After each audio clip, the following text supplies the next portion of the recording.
UFC 284 had it all. It was an epic battle going the distance, as lightweight champion Islam Makhachev walked away victorious. But what about all his claims of scoring a knockout? Well, it turns out the Aussie was much stronger than anticipated. Honestly speaking, this isn't news to me. Alexander has a habit of surprising people whenever they fight him. His height and frame make him look like an easy target, but it's only when someone dances with him do they realize he's an absolute monster. The same happened with Makhachev at UFC 284. Just a few days before the matchup, the Dagestani commented on Volka's size and height, claiming it would be too big of a disadvantage for him to put up a fight. It was only after the fight that Islam realized just how strong he was.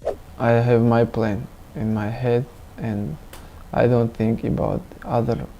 During the post-fight press conference, a reporter asked Makhachev the reason why he failed to knock his opponent out. Instead of beating around the bush, the lightweight champion came clean and shared how he had no idea Volkanovski would be this strong. He claims to have hit him on multiple occasions with ferocious knees and punches, but it still wasn't enough to stop him. And coming from someone like Islam, this is huge. These Daggy boys rarely find competition, so seeing them all cut up after a fight is scary. It just goes to show you how dangerous Alexander actually is. And even though Islam got the decision on the judges' scorecard, did you know a lot of prominent MMA personalities think Volks got robbed? For starters, UFC commentator and podcast host Joe Rogan labeled the Aussie as a double champion. Before I tell you what Joe had to say, I just want to get one thing out of the way. As far as performance goes, Islam was solid. He was extraordinary against someone as skilled as Volkanovski. But was it a dominant performance? No way. The featherweight champion seriously hurt him, and when the final bell rang, you should have seen Makhachev's face. He looked relieved that it was finally over. And even though the Dagestani had more control time, Volka didn't even look hurt, while Makhachev was all bruised and cut up. UFC commentator Joe Rogan thinks it was another robbery in broad daylight, as the judges scored it in Islam's favor. Volkanovski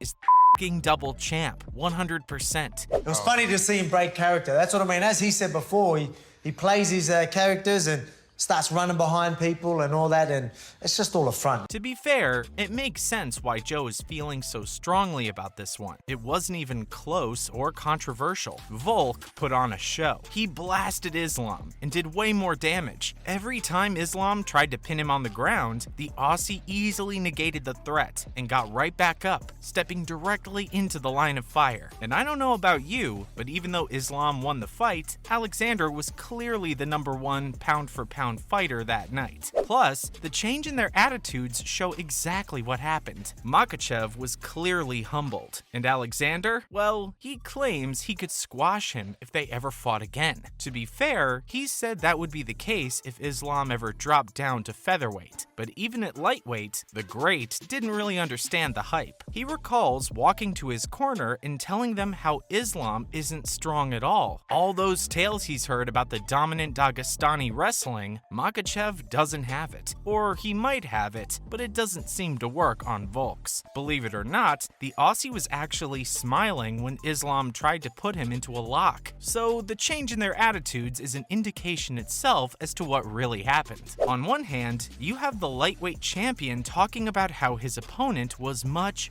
stronger than he thought. And on the other, Volka's so casual about it. He's talking about how it wasn't even that big of a challenge for him. And if you ask me, I think he's right about squashing him at featherweight. Makhachev wouldn't stand a chance. And in case you need some more reasons why the Great is still the #1 pound-for-pound fighter on this planet, just listen to this. Alexander Volkanovski was not the showman that Conor and Holloway were, but his skills were undeniable. He's the one who made all the sacrifices. Not only did he put his status on the line, but he also stepped up a division to do it. I don't know about you, but this calls for an immediate rematch. I seriously think Volk can dethrone him, since he's already shown Islam is beatable. But either way, Islam needs to prove a point now. His status as the best fighter in the world isn't concrete. Look, if he had knocked the featherweight champ out early on in the fight, there would be no question about his legitimacy. legitimacy. But since he was unable to do anything significant throughout the matchup, I think he needs to prove himself now. And in case you're not familiar with why this is a big deal, all my fights, it was close. I need some tough guy.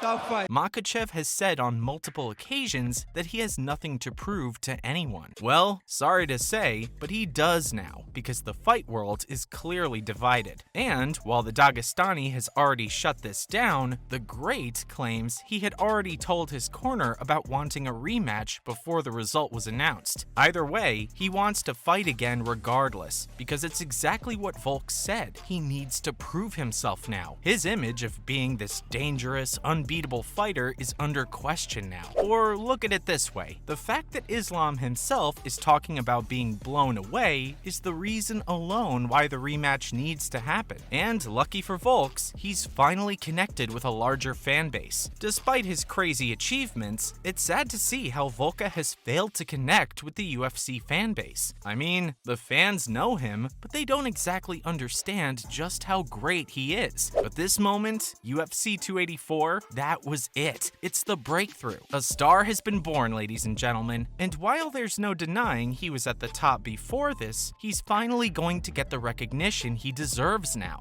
But again, thanks for everyone for the support.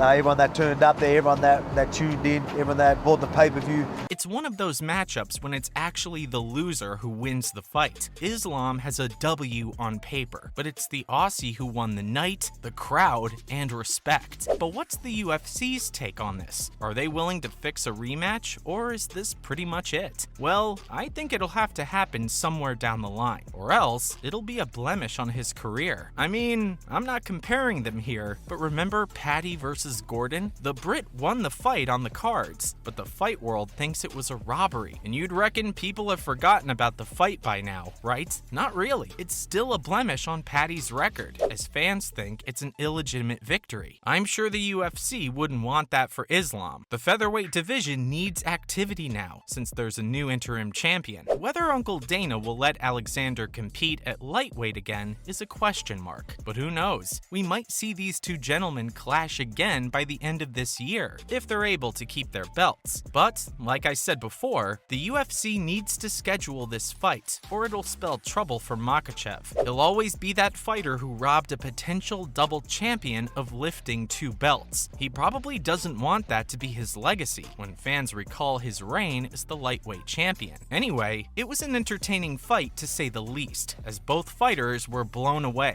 not for the same reasons. So, that's everything Makhachev had to say about his failed vow to knock out Volka at UFC 284. Thanks for watching, and see you soon.